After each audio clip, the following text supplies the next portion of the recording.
All right, welcome to the Young Turks. Cenk, Uygur, John Iadarola with you guys. Lots of stories to get to. Republicans cheating in Wisconsin and Michigan. I'm full of venom on that, and I will be unleashing that in a little bit. And then we also have, of course, the giant news about Michael Flynn. My friend John Iadarola over here made a nice YouTube live video out of it yesterday when the news broke. I checked that out as well. But we're gonna give you a lot more details right now. Although I did make a mistake in that video. The mistake was that I filmed it in front of my board game collection, so that's all anybody in the comments is talking about. Yes. Everybody's like, yee, Michael Flynn. Hey, Citadels. Interesting. Yeah. Oh, Donald Trump might be impeached. On the other hand, what board games are you playing, John? Ticket to Ride Europe. Interesting choice. A little bit more complicated. Okay. Okay. So lots to get to, especially on Flynn. As usual, I'll have some thoughts on the details of that I think are important. Okay, and also time to celebrate a couple of different things. First of all, Amplify is going great. We've got some new media offerings for you guys. You guys can help sponsor The Intercept. So I was, as I mentioned yesterday, I thought someone had already gotten that, but they have not, and that would be great. It's at tyt.com/amplify. And you could also get C-SPAN, some Young Turks membership.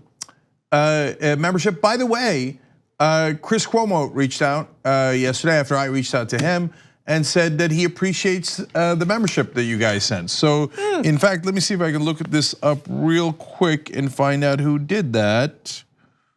Cuomo should have had this ready. Here we go, Alex Wortman.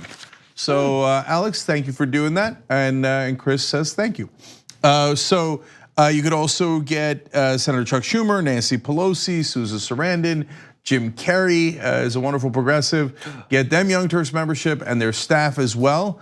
I think that Pelosi and Schumer staff would be particularly interesting targets to actually hear a progressive message for a change. Have we done Fox and Friends yet? Ooh, we did Laura Ingraham, Hannity, and Tucker Carlson. You get Fox and Friends, you get Trump. Oh, wait a minute. Okay. We're gonna have to think about that one. And of course, if you give under $1,000, we give it to journalism students, so that also affects the media and amplifies the progressive message. And if you give $150 or more in any category, you get a Young Turks t-shirt that we designed specifically for this. I say we, but in fact, it was one of you guys, Jade Neighbor, who designed that. So please participate. And I'm trying to, oh, there it is. That looks beautiful. Okay. Better in black, I think. That is a very striking black t-shirt. Yeah, I love that in black, but and black's better for overweight guys like me. But that's actually as good as it gets in white, if you ask me. Oh yeah. Okay, so last quick thing about that. While Anna's away, I'm trying to catch her on the membership drive. Not to great success so far, but help a brother out. If you're gonna join, it's a good time to join. Actually, for two reasons. One, tyt.com/Cenk is a way to join, okay? But also, because of the holidays, we're doing a week free trial. And yesterday I had, for example, the Just Democrats on, and they had an extraordinary post game where they explained how the group was formed, how they found Alexandria Ocasio-Cortez, who was the one person that helped the most that no one knows about. What? That was super interesting. I don't know. Well, hello, free trial, tyt.com/holiday. Okay. This is the time to do it, so you get 7 days free. Check it out. Yesterday's postgame was excellent. And in today's postgame, by the way, I'm gonna talk about Bernie Sanders gathering at the Sanders Institute over the weekend. I went to Vermont, and all my rowdy progressive friends were there. And it was, if you're a progressive, it was Woodstock. It was Coachella. It was badass. Yeah, I was just busy. Yeah. Or whatever. Right, not invited, but still, I'll tell you all about that in today's post game. Again, either use the tyt.com/holiday to check it out and sample it, or tyt.com/Cenk to join, for example. I had to wash my hair. I was very busy. No, I know, John was very busy. They really, really wanted him there. I mean, I went to a different conference. It goes to a different high school. Okay, Mayor Bill de Blasio kept asking, where's Iadarola? I came here for the Johnny Pie. I don't know where he is. Okay. Give it a couple years. Okay, not yet. All right, let's do the news. Okay, I guess we can do that. We got a pair of stories to start off the show with where effectively in 2 different states, although close by, the Republicans have decided that they're done with this whole democracy thing. They've been looking at the trends. They know where this is going. It doesn't favor them, and so they're moving on into a different system. I don't know which, they'll find something. So let's start off in Wisconsin. In Wisconsin, Republicans have passed a set of bills that effectively strip a number of different powers away from the incoming new Democratic governor and attorney general. This is a story that we've been talking about for several weeks, both on this program and on the Damage Report. They were talking about doing this. Scott Walker, the current Republican governor, was very enthusiastic about this plan. Not enthusiastic about his governorship having lost power, but if it's going to be a Democrat, then he's totally fine with it. So if you haven't seen that previous reporting, let's talk about some of what was in this package. One part would prohibit municipalities from allowing more than 2 weeks of early voting. They don't want you to vote. They're not fans of it, so they're barring those. Like, again, this is, I guess, a smaller version of states' rights, town rights. No. If your town wants a lot of early voting, no, they are banning you from doing that. But in particular about those 2 positions, other provisions would give the legislature full control of a state economic development agency, so the executive department being pushed out of that. Block the governor's ability to write regulations and allow the legislature to hire its own lawyers to file lawsuits on behalf of the state. So previously, that was something that the governor's office would do. That's what the state suing something actually means. But now they're like, no, you don't represent us. If you want to use your new power to expand Medicare inside of, or Medicaid, I should say, inside of the state, we're not going to allow you to do that. We're the ones who now have that power. And as long as we can hold on to our very carefully gerrymandered seats, you will never have control over that process. Republicans hate democracy. And given this development, I think it's very fair to say. And it's not just by itself, so it's not just the Wisconsin Republicans, Michigan Republicans also doing similar measures that we're going to talk to you about a little bit later in the program. And they also did in other states like North Carolina. So the minute that the voters decide to put the other party in charge, Republicans go, screw the voters. Who cares what the voters want? In fact, in South Dakota, there was ballot measures, and now again, there are ballot measures being challenged by Republicans all across the country that said, hey, we don't want our legislators to be corrupt. This was a couple of years ago. And the Republican-controlled legislature laughed and said, democracy. Who cares how you voted?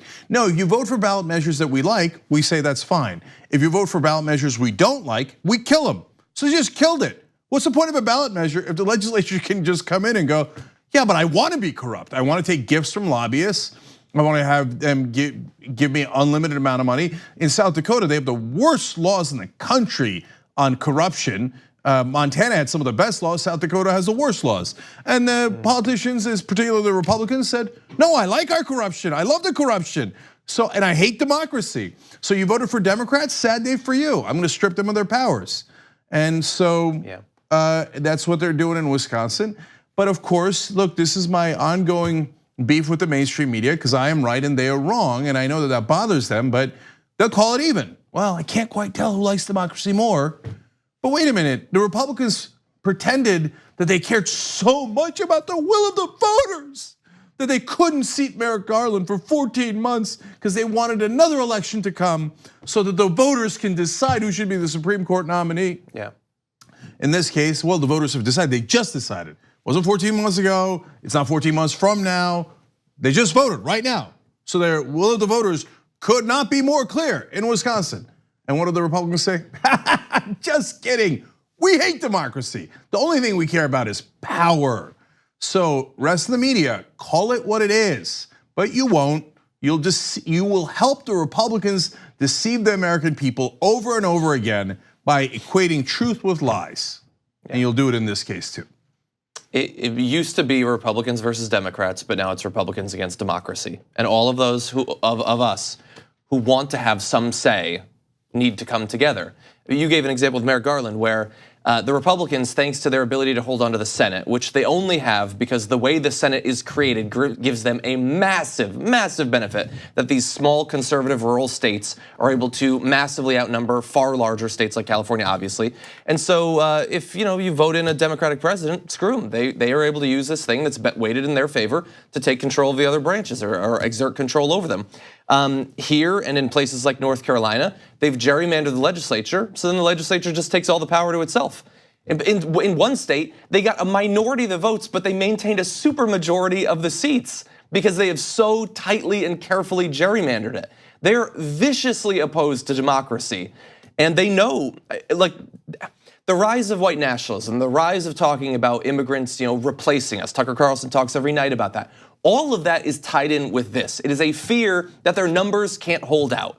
And they will gerrymander as long as they can. They will use tricks like that as long as they can. But they're worried that someday even that won't be able to let them maintain their control of power. You would think that they would change their positions. They would try to actually appeal to people. And maybe someday we'll get to that. Maybe when the back of the Republican Party is broken in two, they will have to rethink things. But until then, just expect more Wisconsins, more Michigans, more North Carolinas. So Tony Evers is the incoming Democratic governor. He was just elected. He'd been worried about this. Now potentially might have to fight back. Let's go to a little bit of him being interviewed about this topic. It's a power grab, plain and simple. Certainly, and we had lots of people voting for us, voting in the last election, November 6th, and we won fair and square, we won on the issues, we won fully knowing what I'm about and what Scott Walker is about. And I see this as essentially the Republican majority trying to repudiate and turn back the clock Okay, so he acknowledges what it is. So what are they going to do going forward? How is he going to attempt to get his power back? Can these measures, do you think, be reversed, or do you think you're going to be stuck with them if they are passed? Well, given the rancor and the posturing that's going on now, I think it's going to be very, very difficult. The time to stop it is now. That's the bottom line. Of course, we can try to reconstruct it during the budget or some other time, but the fact of the matter is, this is bad public policy, and it's telling the people of Wisconsin that their vote doesn't count. And clearly, I can't believe the Republican majority thinks that's a good idea. If I like him. But if we had been doing a test run of that interview, we would have finished that and I would have said, okay, scrap all of that. We need to start from scratch because that is not how you message about this topic. Where is the urgency? Where is the passion? Where is the defense of democracy? Yeah, here's what I would have said. Well, I plan to absolutely break the back of the Republican Party in Wisconsin in the next election. And I'm on here on CNN to tell every voter in Wisconsin that the Republican Party has great disdain for you, does not like democracy, just spit in your face. And so you're crazy if you vote for a Republican in Wisconsin because they will not abide by the elections and they're un-American. So make sure that you vote against every Republican in Wisconsin. That is the correct strategy to take because that's also true and it allows you to fight back. Being polite, how's that working out for us? And for the media, who say, oh no, you guys are biased because you have facts and the other side doesn't. And so, but I gotta call it even somehow. So then show me a blue state where the Democratic legislature has stripped a Republican governor of its powers. Show me one. Show me one. You can't show me any. It is not even. The Republicans do hate democracy. All they care about is their donor money and how they're gonna please their corporate donors, and they'll destroy democracy to do it. And they're doing it right now in Wisconsin, Michigan, and North Carolina. Yeah, well, you mentioned Michigan, why don't we move on to that? The Republican-led Michigan legislature just gutted a number of bills designed to benefit the working class as sort of the culmination of a months-long plan to circumvent the will of the voters. This is a little bit complicated, but bear with me. So not too long ago, activist Daniela Atkinson and about 400, and a number of other activists got 400,000 signatures on a petition in an effort to get a minimum wage hike and paid sick leave on the state's November ballot. So a number of different ballot measures that they wanted to get the people to vote on because they knew that people support these sorts of things. The Republicans didn't want that to happen, so they came up with a plan in advance of the election to keep the provision off of the ballot, they approved legislation in September that looked similar to what these activists were pushing for. They wanted to raise, this new bill that they had back then would raise the minimum wage from $9.25 to $12 by 2022, and similarly hike the tipped minimum wage to $12 an hour by 2024, up from the current $3.52. And so that's what they did. But even back then, if you listened closely to them, you could tell that this was a plan that was not going to survive contact with the midterms. So the midterms happened, the ballot measures weren't there, although other good ballot measures did pass. And as soon as you got past that time when the people could directly vote on these incredibly popular pro-worker bills, then the Republicans, maintaining their majority, decided, oh, okay, well, we dodged that bullet, and now we just get rid of most of the benefits from those bills. We said we would do it before the election, but now we're not gonna do it, and there's nothing you can do for at least a couple of years. So both in terms of the minimum wage, the plan that they have now would effectively, it would raise it to about what the activists had wanted, but almost a decade later, meaning that if inflation continues the way it is expected to now, you will see effectively no benefit for the next 15 or so years, 12 to 15 years. You also have another bill that would have exempted employers with fewer than 50 employees. Oh, sorry, this is the new bill, would exempt employers from fewer than 50 employees from having to provide paid sick time as required under existing law. So a ballot measure would have enshrined the need for sick leave to be provided no matter the size of these industries. They dodged that bullet as well. So minimum wage, tip minimum wage, sick leave, all of these things, people trusted the Republican Party and they got knifed in the back for it. Yeah, so let me be clear, the Republican Party hates the average American worker. They have this lie that they've been doing for 4 decades now called Trickle-Down Economics. And the idea is we give giant tax cuts and subsidies and all the breaks to the rich and to corporations. And eventually it trickles down on you. Here's the problem. It hasn't. For 40 years, wages have been stagnant as corporate profits have soared and the top 1%'s wealth has grown exponentially. It was always a lie. It is factually a lie. It is inarguable. Then, to rub it in, they go into states like Michigan and go, oh, you wanna actually raise the wages of the American worker? Hell to the no. No way. We will fight that with every fiber of our being, including coming up with fake laws, which we then repeal after elections, to make sure you can't even get it on a ballot. Because we know we'd lose a ballot measure. We lost it in Missouri, we lost it in Arkansas, we lose everywhere. You know why? Because people want higher wages. But we will not allow higher wages. We are the Republican Party. That is a fact. It's an absolute fact. But again, the media will aid and abet Republican lies by calling it even. Well, I don't know who's for the higher wages. It could be the Republicans that vote against higher wages every single time, or it could be Democrats who vote in favor of higher wages. And by the way, you're gonna wanna call out corporate Democrats, establishment Democrats that also don't wanna increase minimum wage or any other wage? Great, do that. All I care about is the facts, okay? So I don't care about the Democratic Party, but the reality is some in the Democratic Party fight for higher wages. No one in the Republican Party fights for higher wages, and their excuse is, no, trickle-down economics. I give it all to the rich, and maybe after 5 decades, it might trickle down on you, but I will try to prevent it with every fiber of my being. That's a fact, it's a fact. You report it, nope, I'm gonna call it even. So that leads me to Missouri, back to Missouri and Arkansas. They do ballot measures. In Missouri, they wanna increase the minimum wage from $7.85 to $12. That was in this recent election. And does it pass? I mean, Missouri's a red state. Claire McCaskill lost. They voted for Republicans. It's not gonna pass, right? Wrong, it passes easily, 62%. Arkansas is an even more red state. They want to increase the minimum wage from $8.50 to $11.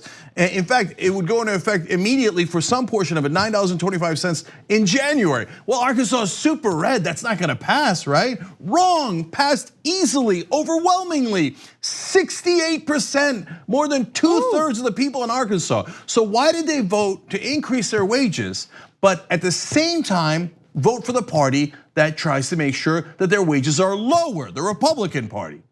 Because the media lied to them and told them that it's even. Oh, I can't tell Republicans or Democrats who wants higher wages. Well, your lies aided and abetted the corruption of the Republican party. That's why the people of Missouri and Arkansas was like, I can't tell who's for higher wages. I know I want higher wages, but I can't tell. Because the media consistently and deliberately lies to you. And part of it is, well, gee, who also wants lower wages?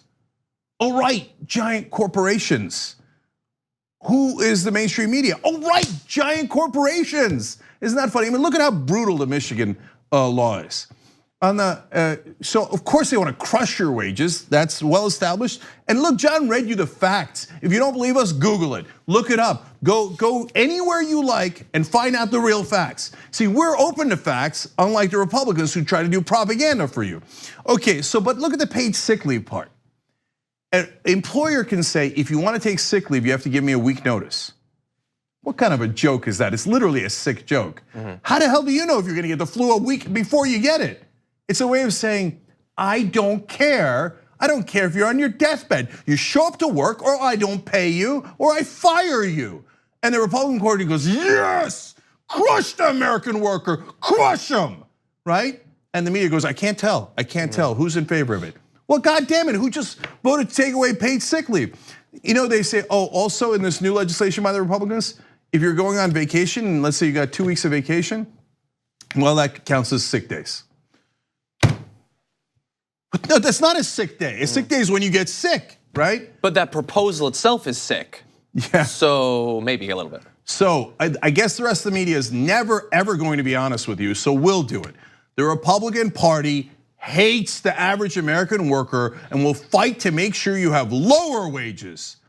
And they have won over the last 40 years. That's why your wages have not gone up at all as your productivity has skyrocketed. And they took all of your work, all of your hard work, and they put it in the pockets of corporate executives. That's what the Republican Party stands for. There's actually one more sick wrinkle to this. So we were talking in our last story about how much they hate democracy, and so they played some tricks, obviously. But you might think, okay, well, those things didn't make it into ballot measures, but what about the ones that did? I mean, you said that some actually passed. And yeah, some did pass, and they were good. There was actually one called the Promote the Vote ballot proposal to make it easier for people to register and to vote in that state. They're coming after that too. So a set of bills sponsored by State Senate Majority Floor Leader Mike Kowal would fundamentally alter that ballot proposal, allowing same-day voter registration up to and including election day the way it should be. Instead, that deadline would be pushed back to up to 14 days before the election. Provision in the ballot measure allowing for automatic voter registration would also be altered to allow people to opt out. This, in addition to the ones you were talking about, passed 67 to 33. But it makes it easy to vote, and they can't have that. They can't abide it. And I mentioned this on the damage report today. I just think it's amazing that they can pass something. The only point of pushing the deadline back is to make it so people can't vote.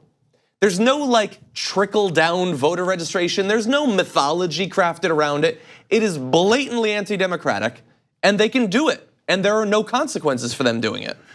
Yeah, so to reiterate, they also hate democracy. And so there's two examples of that in Michigan, but John just gave you one. And it's not like the Michigan voters were unclear.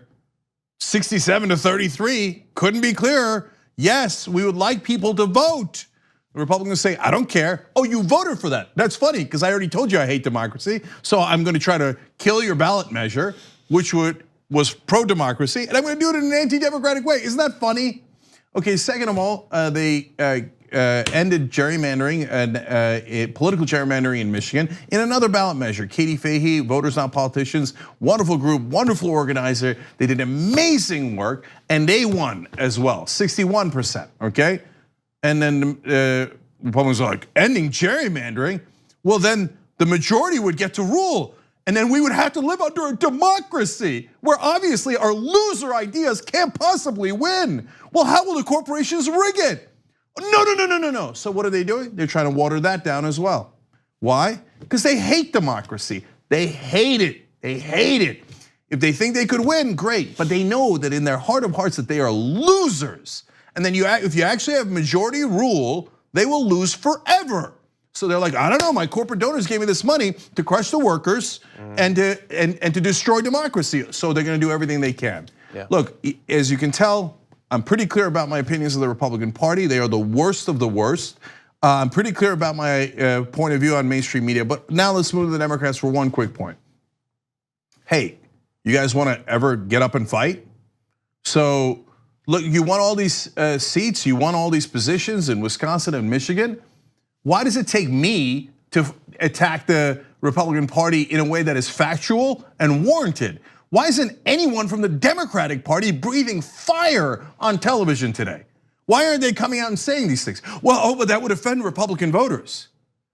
I don't know if you know this. They're on the other side. They voted against you, okay?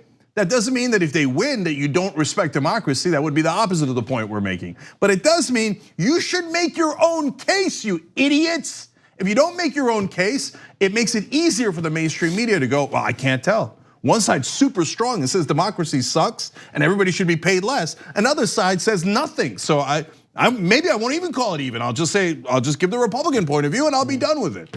And that is the state of America today.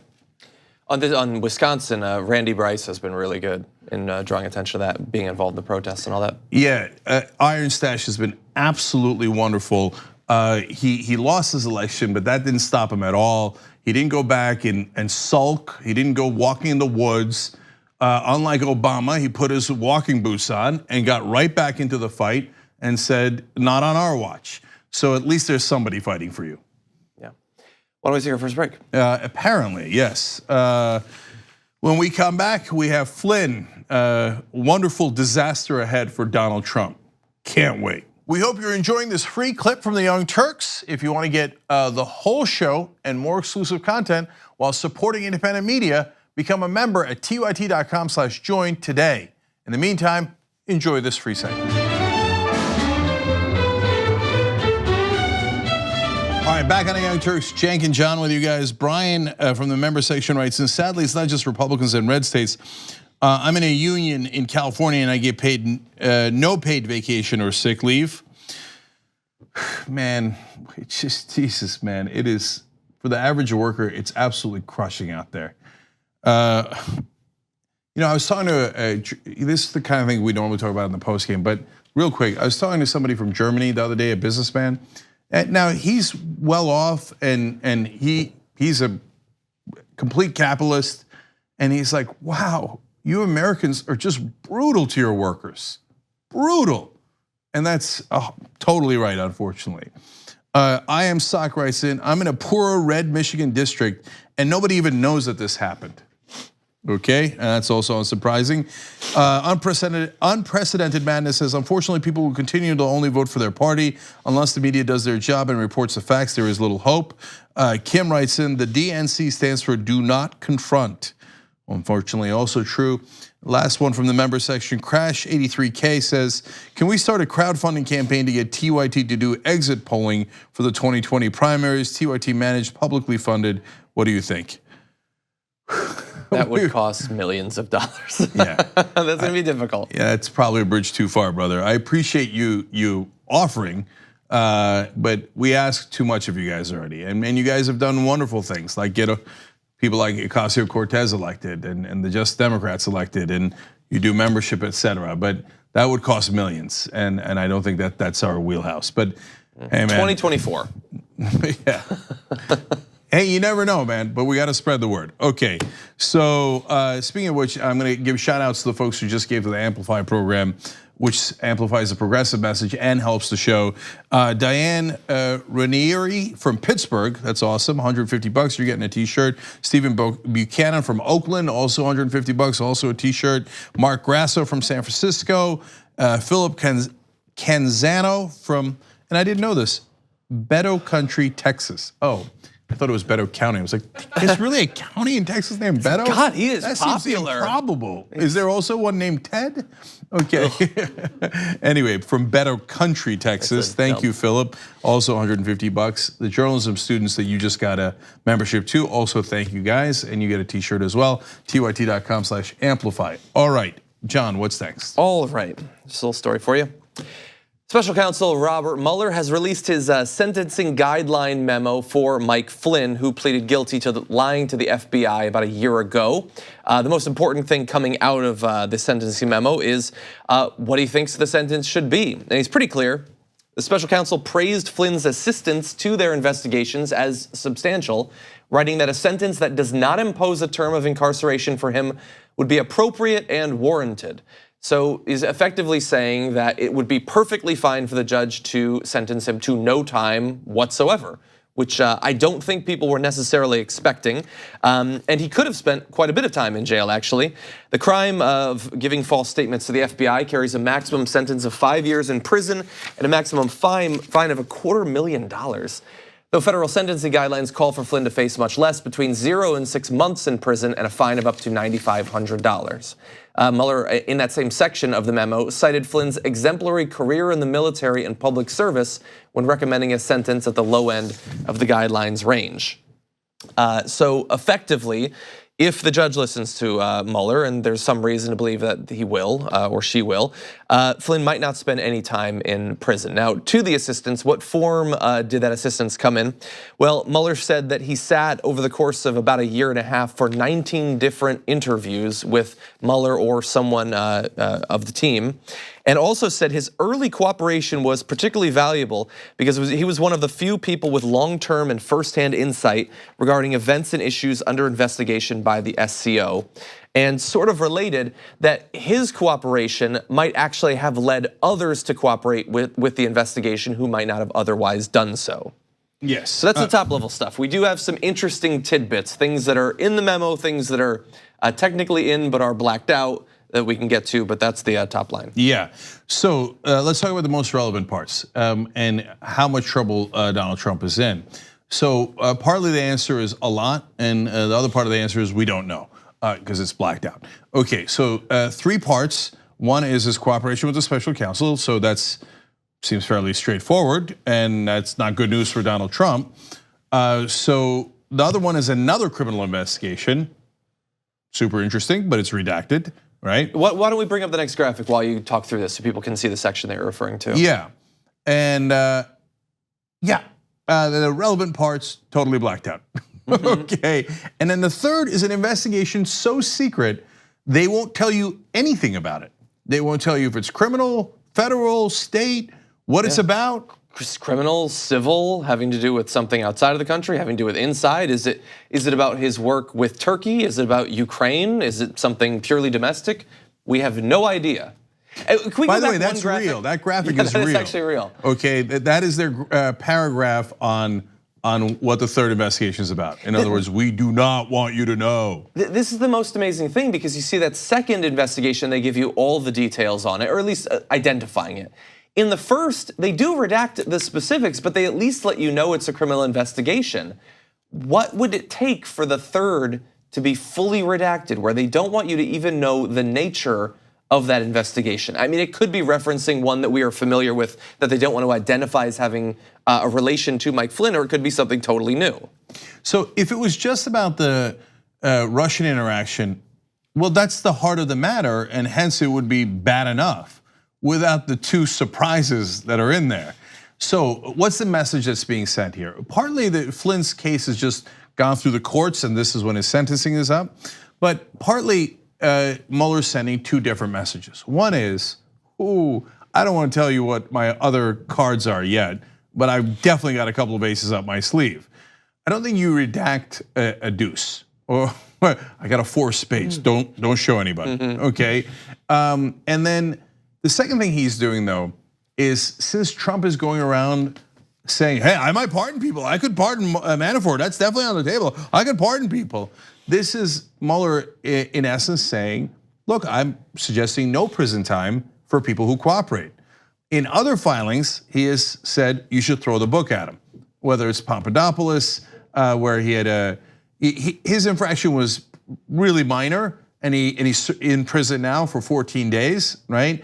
But even so, Mueller was like, this guy's a bad guy, and he did not cooperate in the way that he said he was going to. He gave media interviews in a way that was totally unsanctioned. You just throw the book at him. On Manafort, they are absolutely scathing.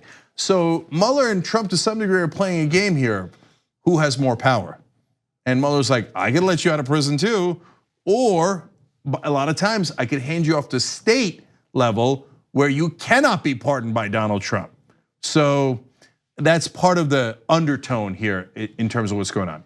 Now, in terms of the actual special counsel one, so what did Flynn do? So he had interactions with the Russian ambassador, Sergei Kislyak, and then he lied about it, and that's the crime.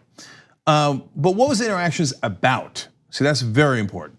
So there's two lies. One, he talked about, he did not mention that they had a conversation about how Flynn, before he came into office as the head of the National Security Council, asked the Russians to vote with Israel on a United Nations Security Council vote. That's not gonna send anyone to prison, okay? An American official was secretly helping Israel. Breaking news, that you'd have to lock up all of Washington, okay? The second one, though, was a discussion about lifting the sanctions on Russian oligarchs. Yeah, we have a winner. So that's the deal. Now the question is, did Flynn tell them? I mean, they say throughout this document, incredible cooperation, talk to us about who else on the transition team knew that he was talking to the Russians and authorized it. Gee, I wonder who that could be.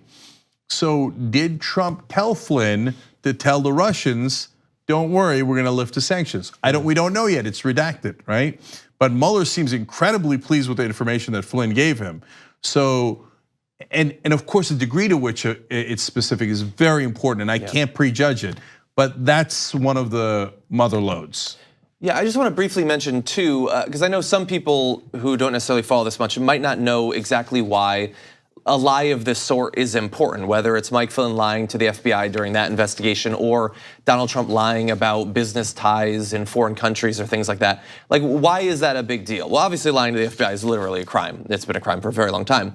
But the issue with those sorts of lies is once you put it out there and you say that one depiction of reality is true, if you are talking with someone in a foreign country and you lie, the FBI doesn't immediately know that you lied to them, but that foreign power does know. And that theoretically gives them leverage over you, whether you're Mike Flynn or Donald Trump. If your depiction of reality is false, the FBI and potential investigators don't know about it, but a foreign power or some other intelligence service does know about it, and there is a threat of jail time if it were to come out, then that can be used to influence you, either directly related to the thing you were talking about or potentially something completely unrelated. That's the purpose of a lot of intelligence work, is to get that sort of influence. And it seemed like the inner circle of Donald Trump was willingly just throwing it out all over the place. Yeah, one of my favorite parts is a quote in this document that says, Flynn, quote, also provided useful information concerning ... And then it doesn't tell you the rest. They ran out of characters in that tweet. So, look, we're getting closer and closer to the moment when Mueller finally shows his hand and goes, this is what I got. And then things will not be redacted. Well, to someone they won't be redacted. It is entirely possible that we won't know. I mean, Whitaker, it seems, was put in to make sure that as little of his findings actually ever make it public possible. Yeah, not buying it. There's no way that it stays permanently redacted. So they Area will. 51. A Democratic House can subpoena it. It'll go out in court records if Mueller actually gets to publish it. Even if he doesn't, it can be leaked, et cetera. They're not going to be like, oh, it turns out Trump's owned by the Russians. Oh, Whitaker fired me. Never mind, just burn the report. I don't know, he's a pretty savvy guy. Okay, I don't think that's how it's gonna work. Okay. By the way, Flynn is now the fourth to be sentenced in connection with this investigation, and there have been over 50 indictments. So sometimes we go to Trump rallies and Trump supporters say, well, they didn't get anybody, so what are they wasting their time for? 50 indictments, 4 sentences. Yeah, they got people already, let alone what's in the redacted part and what they're gonna do about Trump. I wanna leave you on this note on this issue though.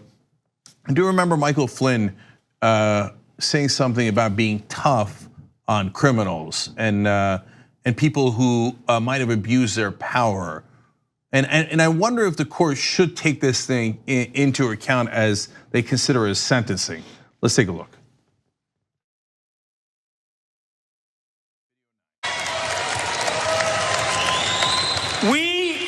We do not need need a reckless president who believes she is above the law.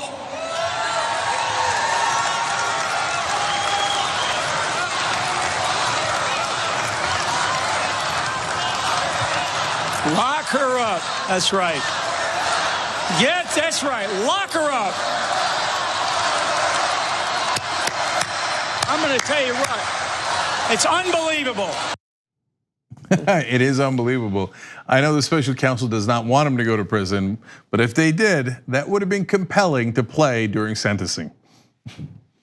Want to take a short break? Yeah, let's do it. We actually, in this next block, you were talking earlier about trickle-down economics and the lies sort of underlying that. Donald Trump apparently honest for once about something connected to that.